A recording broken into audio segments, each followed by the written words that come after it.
Bapak Ibu Saudaraku, mari bersama-sama di hari ini kita bersyukur, bernyanyi, menari bagi Tuhan. Sebab Tuhan kita baik, kasih setianya dan anugerahnya kekal sampai selama-lamanya. Haleluya!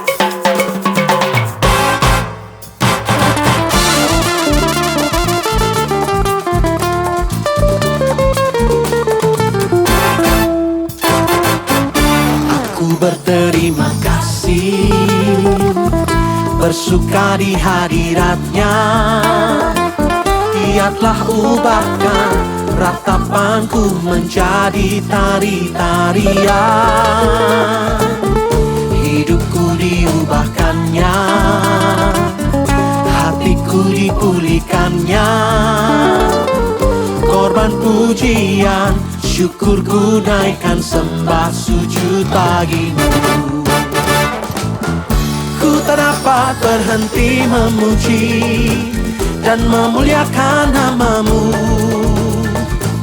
Ku persembahkan hidupku ini, jadikan ku alat bagi rencanamu. Ku tak dapat berhenti memuji dan memuliakan namamu. Ku persembahkan hidupku ini, jadikan ku alat bagi rencanamu.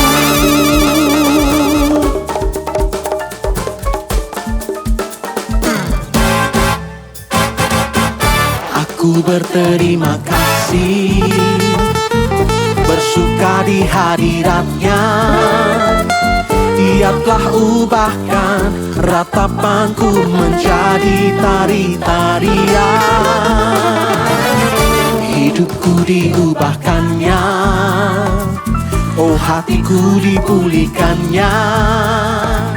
Korban pujian, syukurku naikkan, sembah sujud bagimu. Ku tak dapat berhenti memuji dan memuliakan namamu.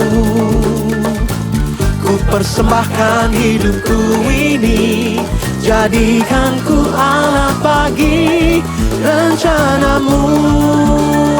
Oh, ku tak dapat berhenti memuji dan memuliakan namamu.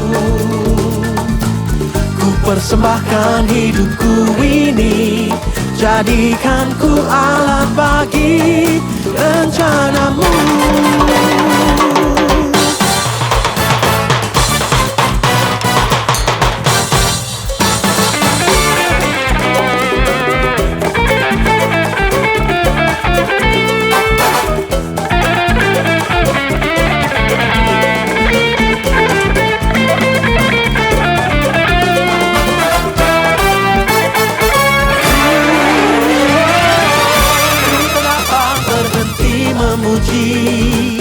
Dan memuliakan namamu. Ku persembahkan hidupku ini, jadikan ku alat bagi rencanamu. Ku tak dapat memuji dan memuliakan namamu. Ku persembahkan hidupku ini, jadikan ku alat bagi rencanamu. Rencanamu, rencanamu.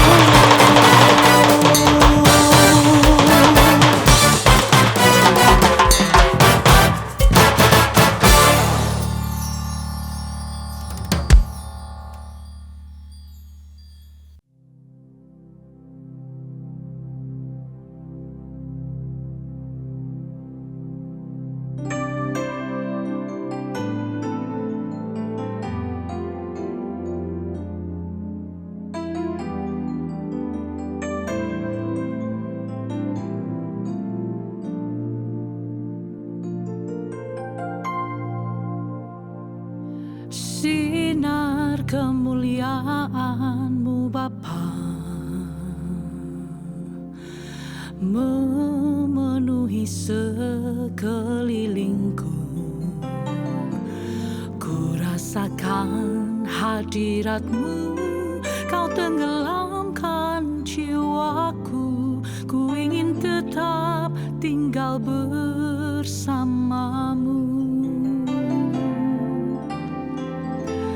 Ku ingin tetap di sini, menikmati bait-Mu. Ku ingin tetap di sini dan memandang indah wajah-Mu.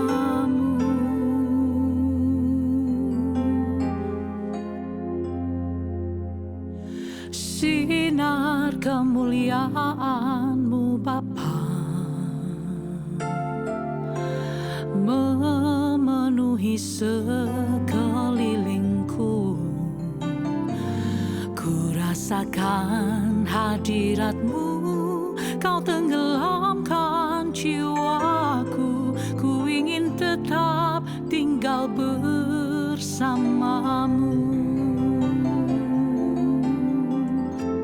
Ku ingin tetap di sini,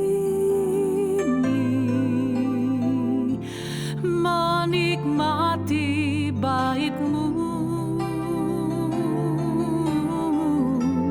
Ku ingin tetap di sini dan memandang indah wajah-Mu. Ku ingin tetap di sini, menikmati bait-Mu. Ku ingin tetap di sini dan memandang indah wajah-Mu, dan memandang indah wajah-Mu, dan memandang indah wajah-Mu.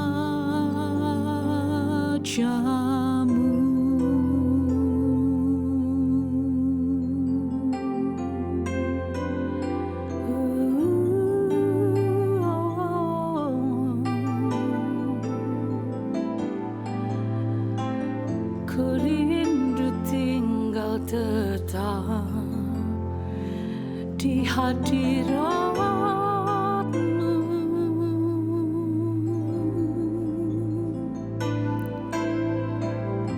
Lebih baik satu hari di pelataran-Mu daripada 1000 hari di tempat yang lain.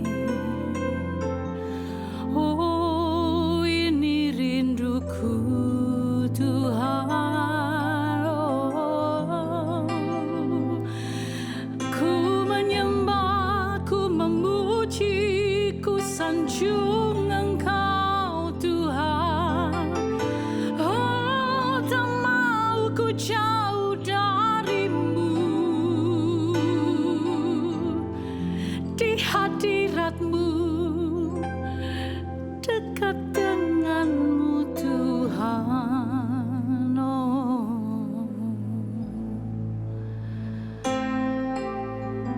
Sebab benar apa yang dikatakan dalam Mazmur, bahwa lebih baik satu hari di pelataran-Mu daripada 1000 hari di tempat yang lain.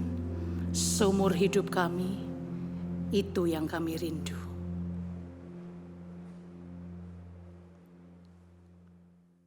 Kami mengucap syukur Tuhan Yesus buat kesempatan hari ini di ibadah online service dari Jemaat GSKI Betani di tanggal 11 April tahun 2021 ini.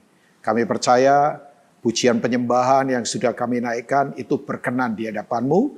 Sekarang waktunya berbicaralah Tuhan. Lewat firman-Mu, hamba-Mu yang terbatas ini Tuhan urapi, kuatkan kami, tegur kami, arahkan kami, sembuhkan kami. Karena firman-Mu adalah kekuatan yang sungguh dahsyat dan luar biasa. Bersuaralah, berbicaralah. Hamba sekali lagi menyerahkan ibadah ini semuanya hanya untuk mempermuliakan nama-Mu. dalam nama Tuhan Yesus. Haleluya, dimanapun Bapak Ibu berada, mari katakan amin. Selamat siang jemaat GSKI yang ada di Jemaat Betani yang ada di Nginden, di Manyar, di Sukomanunggal maupun di Citraland.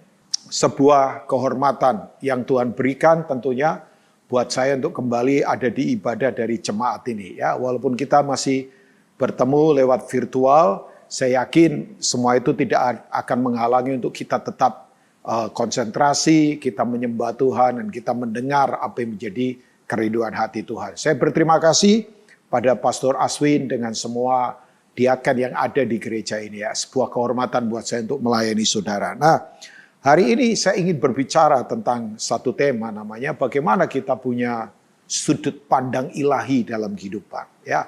Jadi ada perspektif ilahi ya, ada divine perspektif begitu ya, ada sudut pandang ilahi yang harus kita miliki.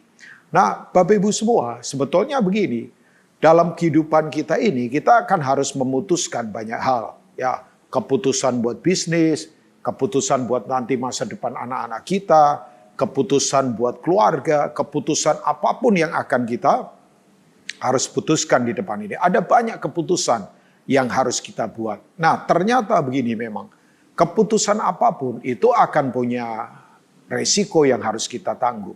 Ya, jelas kan? Kalau orang memutuskan misalnya boros, ya berarti resikonya nanti dia bisa kemudian ya tidak memiliki apapun. Kalau saya bilang boros, nggak hanya soal uang saja, tapi ada orang yang boros waktu, ya waktu dipakai untuk sia-sia, maka kemudian yang dapat hasilnya adalah ya itu ketidakbermaknaan bisa saja terjadi. Nah, Bapak Ibu, kalau kita melihat bahwa saya yakin hari-hari di depan ini akan ada banyak hal yang luar biasa yang akan Tuhan kerjakan. Ya, makanya kalau kita melihat misalnya, Bapak Ibu bisa lihat di Kejadian pasal yang ke-13. Ya, itu di ayat 17 ada kata yang luar biasa. Atau saya akan bacakan buat Bapak Ibu. Nanti kita sebetulnya poin saya akan membacakan di Kitab 2 Korintus pasal yang keempat. Saya akan membaca di ayat itu. Tapi coba kita lihat. Ini kan ceritanya begini bahwa Abram dan Lot itu saking banyaknya domba ternak yang mereka dapatkan, seringkali di lapangan gembala-gembala mereka suka bertengkar ya, karena mungkin lahan terbatas dan sebagainya. Jadi Abram berkata begini, Lot, kita kerabat, begini saja nggak baiklah kalau gembala-gembala kita bertengkar. Jadi pisahkan dirimu saja, kalau engkau ke kanan, saya ke kiri. Nah, kalau engkau ke kiri ya saya ke kanan. Ya, kita tahu ceritanya ya. Jadi kemudian apa yang terjadi? Lot memutuskan, nah ini dia memutuskan berdasarkan pandangannya secara jasmani. Dia memutuskan dengan keputusan dengan standar dunia. Karena waktu dia melihat lembah Yordan, ya, dia melihat lembah Yordan itu kan kalau bahasa Jawanya, wah, ijo royo-royo, kemaripah loh jinawi, ya. Kayaknya subur, hijau begitu luar biasa kan. Itu menurut pandangan mata jasmaninya dia. Jadi kemudian dia putuskan, bahkan dikatakan di ayat yang berapa itu? Ayat yang ke berapa itu ya? Mungkin ayat-ayat yang ke-10 kalau nggak salah di Kejadian 13. Ayat 10 ya. Dia melihat itu seperti taman Tuhan. Tapi seperti kan. Bukan nyata, seperti saja. Karena pandangannya, wah hijau ini, wah subur ini. Begitu dia memutuskan lewat pandangannya, itu perspektif penting banget. Ya, kemudian kita tahu Lot akhirnya tinggal di Sodom. Padahal di situ ternyata banyak kejahatan. Nah, yang lebih parah lagi, dia tidak hanya tinggal di Sodom. Karena setelah itu Sodom tinggal di dalam dia. Ya, jadi kelakuan Sodom, kemudian apalagi karakter-karakter Sodom, culture-nya Sodom, kebudayaannya, cara hidupnya Sodom, kemudian ya buktinya apa Pak Rubin? Buktinya istrinya Lot kemudian waktu malaikat tarik untuk cepat keluar dari Sodom tetap memandang ke Sodom lagi. Jadi dia jadi tiang garam. Dan setelah itu kita tahu bahwa terjadi incest kan. Hubungan seks antara bapak dengan anak. Nah itu terjadi di keluarganya Lot pertama kali. Nah, itu sampai akhirnya memunculkan itu tuh bangsa yang selalu menghalangi perjalanan orang Israel namanya Moab dan Amon. Which is itu adalah keturunannya Lot. Akibat dari itu kesalahan yang dibuat oleh anak-anaknya. Kita tahu semua itu ya. Nah, Bapak Ibu, di ayat 17 kan dikatakan begini. Tuhan berkata sama Abram, bersiaplah, jalanilah negeri itu menurut panjang dan lebarnya, sebab kepadamulah akan kuberikan negeri itu. Nah, saya suka kata itu, be ready, bersiaplah. Jadi Bapak Ibu bersiaplah, ke depan ini Tuhan akan menyatakan banyak hal luar biasa untuk gereja, untuk orang yang benar. Yang setuju katakan amin. Kata bersiap itu memakai kata Ibrani kum, pakai Q ya, ki ya, ki, kum itu. Kum itu artinya to arise, bangkit gitu, bangkit. Ya, bangkit untuk apa? Bangkit untuk melakukan kehendak Tuhan, bangkit dengan kekuatan Tuhan. Ya, saya dorong jemaat yang ada di Betani, Ngindan, Manyar, Sukomanunggal, Citraland dan semua cabang yang lain. Yuk, to arise, kita bangkit.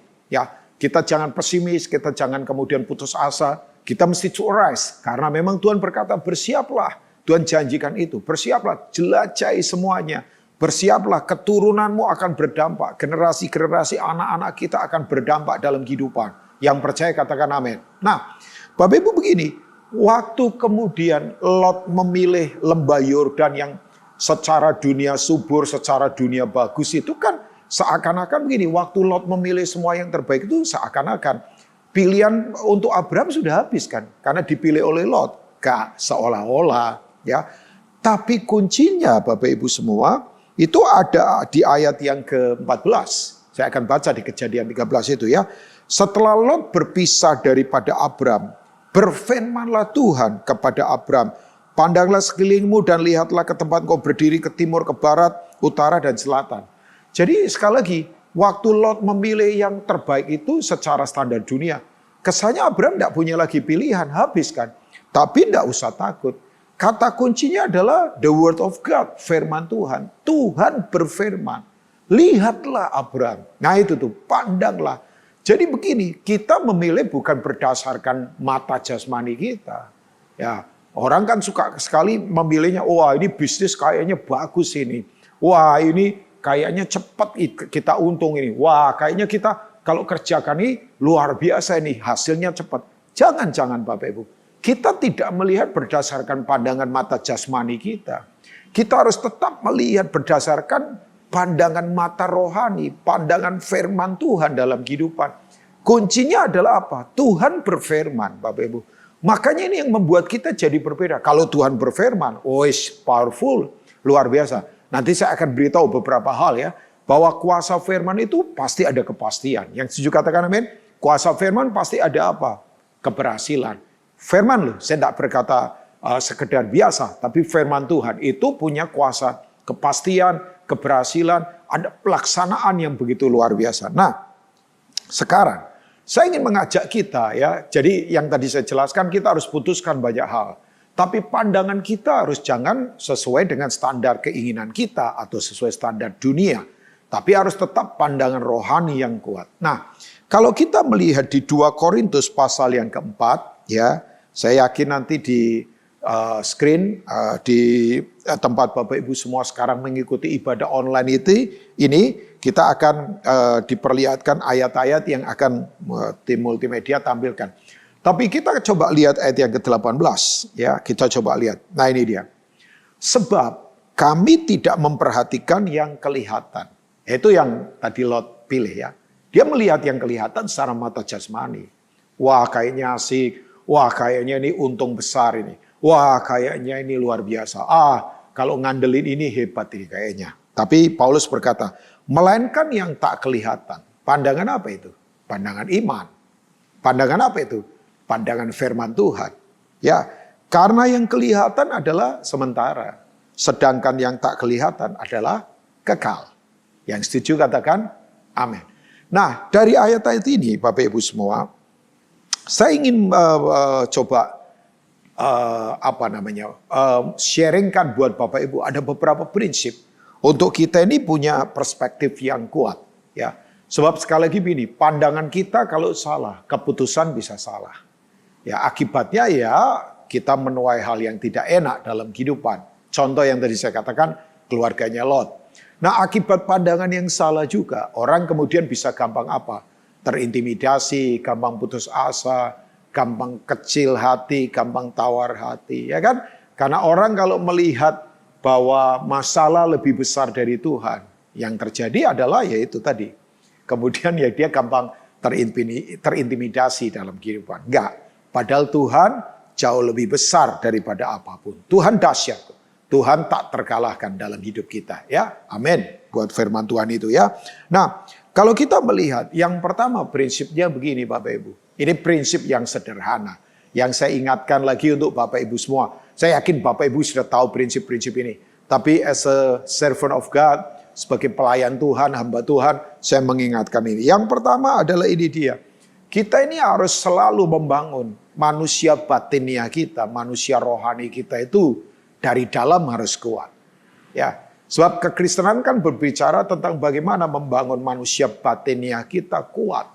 Ya, bukan soal apa yang ada di luar. Sebab ini adalah soal pandangan iman Bapak Ibu ya. Sebab kalau sekali lagi kita punya pandangan sesuai dengan apa yang Tuhan mau. Makanya kalau orang tanya, Pak kalau begitu keintiman dengan Tuhan tidak bisa ditawar-tawar. Betul banget. Ya, jadi hubungan intim dengan Tuhan yang disebut dengan yadah itu ya. Yadah, keintiman itu ya. Itu memang tidak bisa kita tawar-tawar. Mazmur 46 jelas katakan ayat 11. Be still and know that I am God. Ya, diamlah, ketahuilah akulah Allah.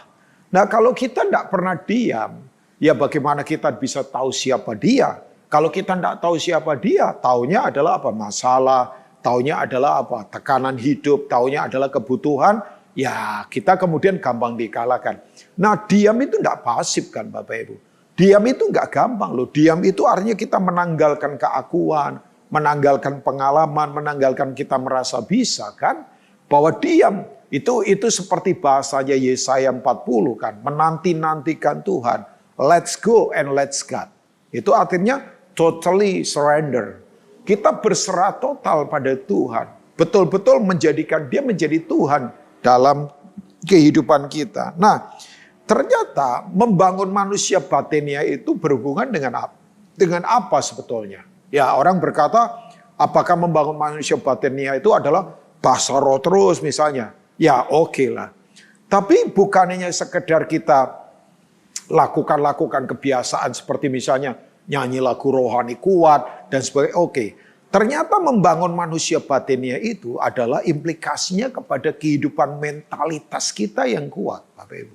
Ya, jadi mentalitas kita mesti harus betul-betul kuat. Ini adalah akar yang betul-betul luar biasa. Oke, saya akan mengajak Bapak Ibu semua jemaat di Betani Nginden, Manyar, Sukomanunggal, dan Citraland, dan tentunya cabang-cabang yang lain yang Tuhan Yesus sayangi. Kita coba lihat Mazmur pasal 92 sebentar ya. Mulai ayat yang ke-13.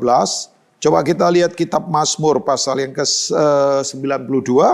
Kita lihat ayat yang ke-13 sampai kemudian ya beberapa ayat saya akan bacakan buat Bapak Ibu. Nah, Alkitab berkata begini nih. Ini dia. Orang benar ya. Highlight kata itu, orang benar. Orang yang mentaati Tuhan, orang yang punya sudut pandang firman, ya, akan bertunas seperti pohon korma, akan tumbuh subur seperti pohon aras di Libanon. Coba Bapak Ibu ya lihat saja di Google. Kalau Bapak Ibu lihat pohon aras, itu tumbuhnya di mana? Di bebatuan-bebatuan karang. Kan kita tahu daerah Palestina, daerah Israel, itu kan bebatuan karang kan. Bapak Ibu kalau yang mungkin pernah ke sana waktu lakukan misalnya ziarah ke sana, kita kalau lihat bebatuan dan sebagainya. Tapi itu pohon aras itu tumbuh subur dan sangat kekar. Makanya pohon ini seringkali dibuat untuk pondok-pondok dan sebagainya. Karena memang kuat ini pohon aras di Libanon ini. Nah, mereka yang ditanam di bait Tuhan itu akan bertunas di pelataran Allah kita. Kalau dikatakan bait Tuhan ini tidak sekedar bangunan kan Bapak Ibu. Ini bicara tentang hadirat Tuhan, ya, ada di mana saja, ya, bukan hanya soal gedung gereja, gedung hanya alatnya saja, ya. Gedung gereja kan tempat ya orang kemudian bersekutu bersama-sama. Tapi ini soal hadirat Tuhan. Nah, dikatakan begini, pada masa tua pun mereka masih berbuah, menjadi gemuk dan segar, untuk memberitakan bahwa Tuhan itu benar, bahwa ia gunung batuku dan tidak ada kecurangan padanya. Yang setuju katakan amin. Saya suka sekali bahwa orang benar itu bertunas kuat. Mereka yang ditanam di bait Tuhan itu akan bertunas. Itu kata itu muncul. Jadi ini semua ada di kedalaman Bapak Ibu. Ada di kedalaman. Yang betul-betul kita mesti harus bangun secara kuat. Nah saya percaya begini Bapak Ibu. Orang kalau mentalitasnya kuat, sudut pandang pikirannya kuat, maka yang terjadi apa? Oh banyak hal. Sebab begini Bapak Ibu, dalam roh kita itu kan ada 3 fungsi. Ya kita mesti menyadari ini. Fungsi penyembahan, itu roh itu. Makanya Yohanes 4 berkata Tuhan mencari penyembah-penyembah. Tuhan tidak cari penyembahan Bapak Ibu. Tuhan cari worshiper. Ya, Tuhan tidak gila penyembahan kok. Ya, enggak lah. Tuhan itu enggak kemudian ya kekurangan apa sampai harus mesti di apa begitu ya, dipuji-puji baru Tuhan gambar dirinya kuat. Enggak, Tuhan itu gambar dirinya sungguh sempurna ya. Tapi Tuhan itu cari penyembah, orangnya worshiper. Nah, itu di roh kita adalah fungsi itu ada pada kita. Makanya kita mesti menyembah dalam roh dan kebenaran, spontan, tidak dibuat-buat, itu identitas kita. Tapi di roh kemudian ada yang namanya pewahyuan. Ya. Nah, kemudian yang berikutnya lagi adalah hati nurani, Bapak Ibu ya. Hati nurani itu begini, hati nurani itu kemampuan untuk bisa bedakan yang salah mana, yang benar mana. Ya, sorry, ada orang bisa lulusan doktor atau lulusan profesor, ya, dia punya gelar doktor atau mungkin dia punya gelar master, bahkan mungkin dari luar negeri. Tapi kalau tidak bisa bedakan salah dan benar, itu problemnya ada di manusia batin itu. Pernah lihat gak ada orang pinter tapi nipu? Oh banyak Pak. Pernah lihat gak ada orang yang lulusan luar negeri misalnya, tapi kemudian berantakan semua, keluarga berantakan, keuangan berantakan, karakter berantakan. Nah itu tuh masalahnya ada di roh. Ya, nah sebab begini Bapak Ibu, kalau kita punya batiniah kita kuat, sudut pandang kita akan berbeda. Karena begini, semua yang ada di dalam kita dikuasai oleh roh Tuhan sendiri. Mentalitas kita akan berbeda. Makanya saya percaya begini, orang kalau mentalitasnya kuat, dia akan punya hikmat dari Tuhan.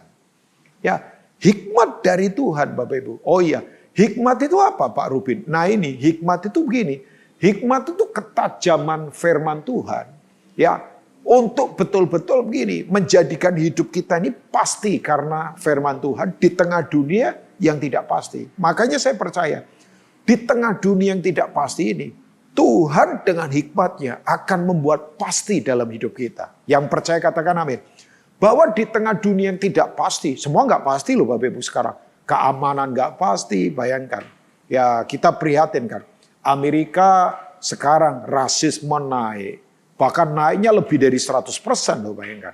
Ya di beberapa saat terakhir ini sejak saya kemarin ngobrol sama satu kakak rohani saya.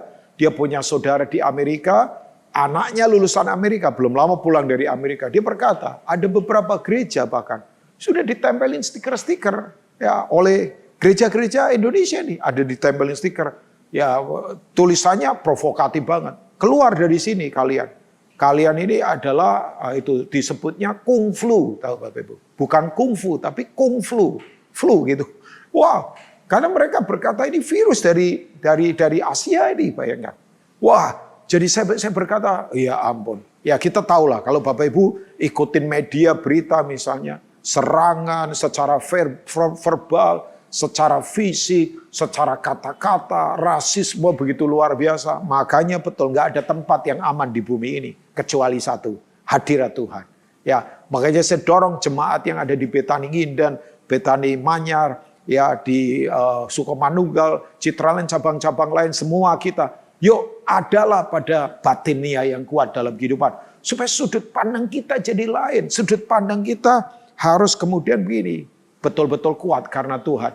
Nah saya yakin Bapak Ibu semua. Ini waktunya kita harus hidup dalam hikmat Tuhan. Ya, hikmat itu ada ketajaman surgawi. Yang membuat semua pasti di tengah dunia yang tidak pasti. Nah jelas. Hikmat itu akan menghasilkan apa? Pola hidup kan. Yakobus 3 ayat 17.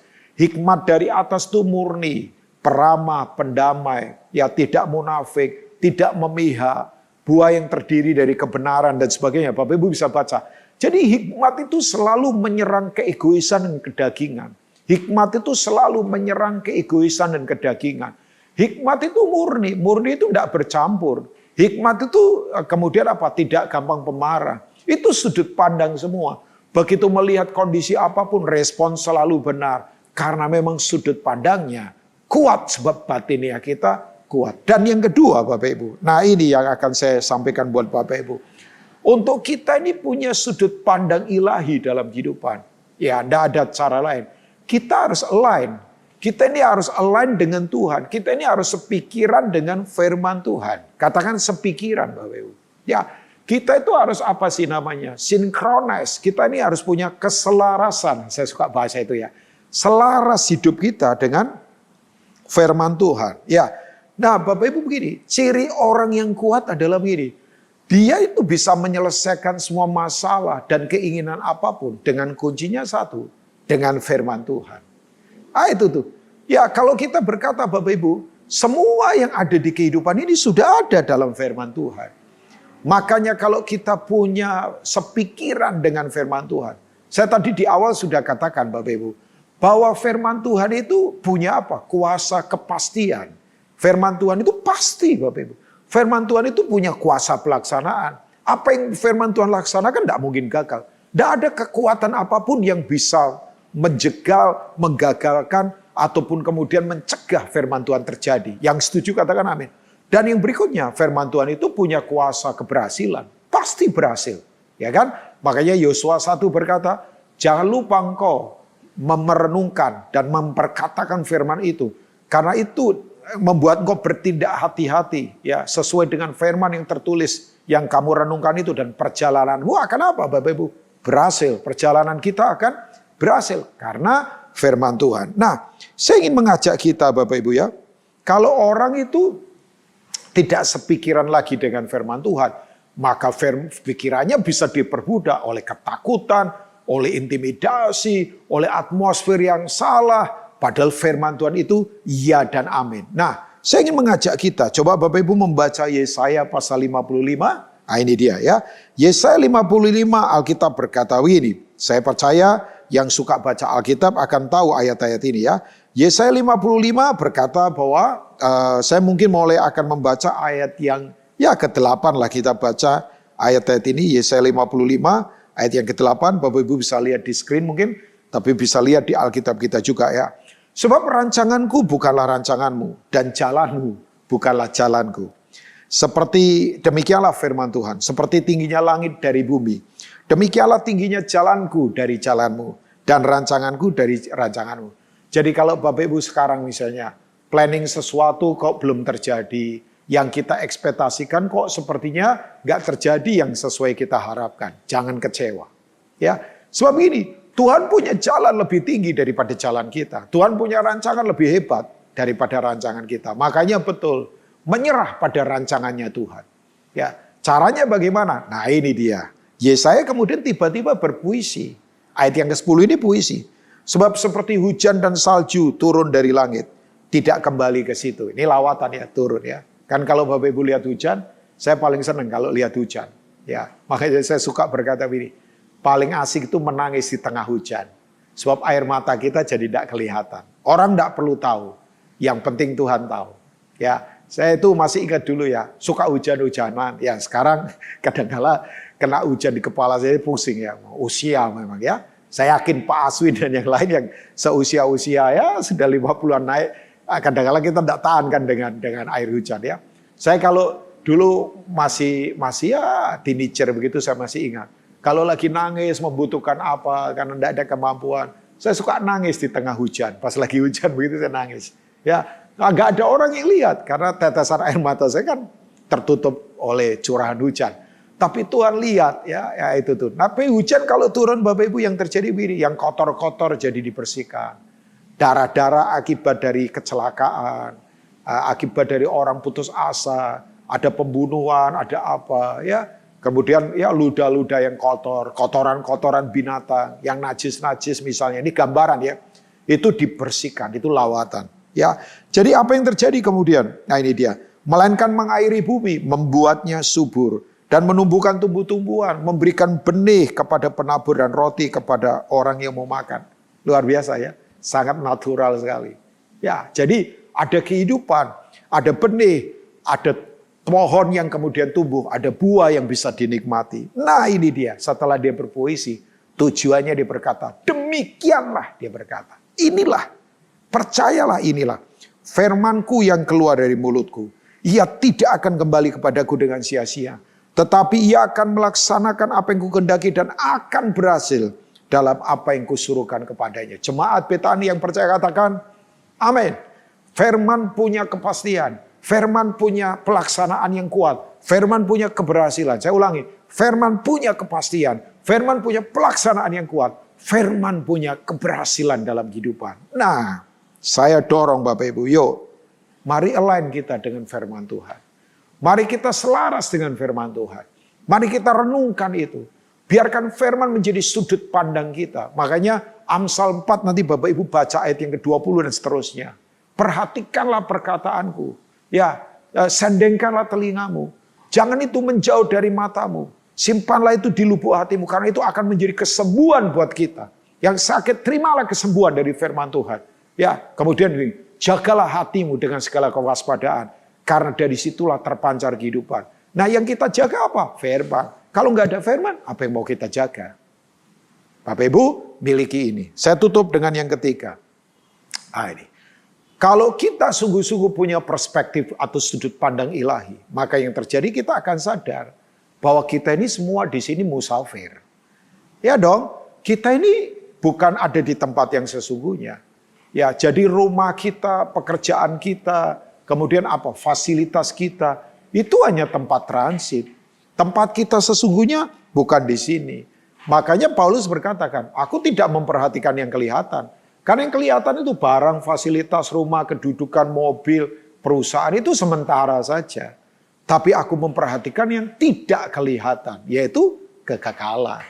Ya, tapi kalau begitu kita seenaknya saja Pak Ruby, jangan. Kita jangan punya mental fatalistis. Bahkan saya dorong jemaat Betani Nginden, Manyar, kemudian Sukomanunggal, Citraland, dan cabang yang lain. Jangan kita punya mental victim. Jangan kita punya mental korban. Wah, saya ini susah di sini. Jangan. Kita ini lebih dari para pemenang. We are more than a conquerors. Kita ini lebih dari para penakluk karena Kristus. Makanya betul. Kalau orang berhenti berpikir kekekalan, pasti dia berhenti memberi kontribusi di kefanaan. Sebab yang kita tabur kita akan tuai di kekekalan. Tapi saya ingatkan, yuk ringan saja di sini. Bapak Ibu tidak perlu berat. Ya, fasilitas, rumah, semua itu hanya tempat transit kok. Tapi tujuan kita di kekekalan. Makanya kita ingat, kita ini para musafir. Kalau kita punya sudut pandang ilahi, oh iya. Jadi kalau lihat orang berhasil, nggak usah iri. Kalau lihat sesuatu yang terjadi tidak kita harapkan, tidak perlu kecewa, tidak perlu komplain, tidak perlu cynical, tidak perlu sinis, tidak perlu marah, tidak perlu kecewa. Nggak usah Bapak Ibu. Ya, sebab perspektif ilahi membuat kita sadar, oh iya, rumah sesungguhnya ada di kekalan, memerintah bersama Yesus. Makanya sementara kita ada di bumi ini, Tuhan kasih kita waktu kehidupan, pergunakanlah yang ada, karena hari-hari ini jahat. Tuhan Yesus memberkati jemaat yang ada di GSKI Betani Nginden, Manyar, Citraland, dan Sukomanunggal, dan semua cabang yang lain. Tuhan memberkati. Saya ingin berdoa buat Bapak Ibu semua, mari kita ambil waktu sebentar untuk kita merenung. Boleh nggak taruh tangan di dada kita? Semua kita merenungkan apa yang Tuhan sampaikan pada hari ini. Di ibadah online service tanggal 11 April ini. Mari kita buka hati bersama. Tuhan sayangi umat-Mu. Tuhan berkati umat-Mu. Hari ini biar firman ini terpatri di hati kami. Memerdekakan setiap kami. Hari ini yang lemah dikuatkan. Hari ini yang sakit disembuhkan. Hari ini yang dahaga dipuaskan. Firman yang berkuasa karena punya kuasa pelaksanaan, keberhasilan, kepastian. Itu ada pada kami. Biar sudut pandang kami kuat. Untuk kami tetap bergerak, berjalan. Bersiap untuk menjelajahi semua hal. Memandang ke depan dengan sudut pandang ilahi. Berkati umat-Mu, berkati jemaat-Mu yang ada di gereja ini Tuhan. Terus Tuhan berkarya lewat hidup kami. Tuhan dipermuliakan. Dalam nama Tuhan Yesus. Haleluya. Semua kita yang percaya katakan Amin.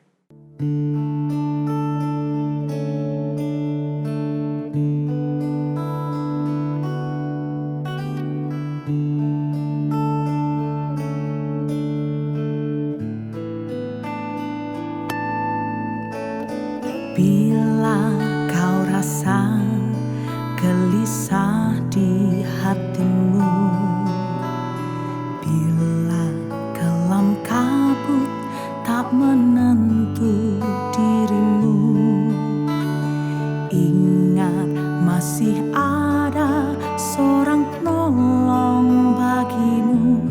Yesus tak pernah jauh darimu.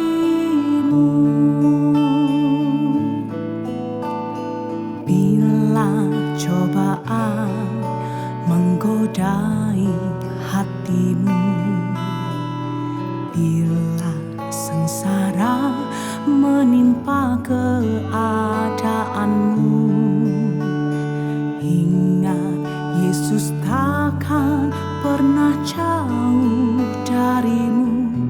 Dia selalu pedulikan kamu.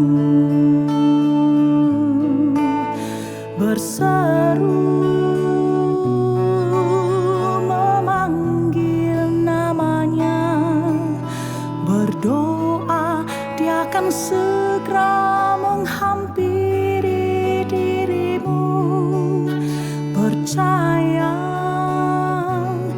dia tak jauh darimu, dia hanya sejauh doa. Berseru memanggil namanya, berdoa dia akan segera menghampiri dirimu. Percaya dia tak jauh darimu, dia hanya sejauh doa.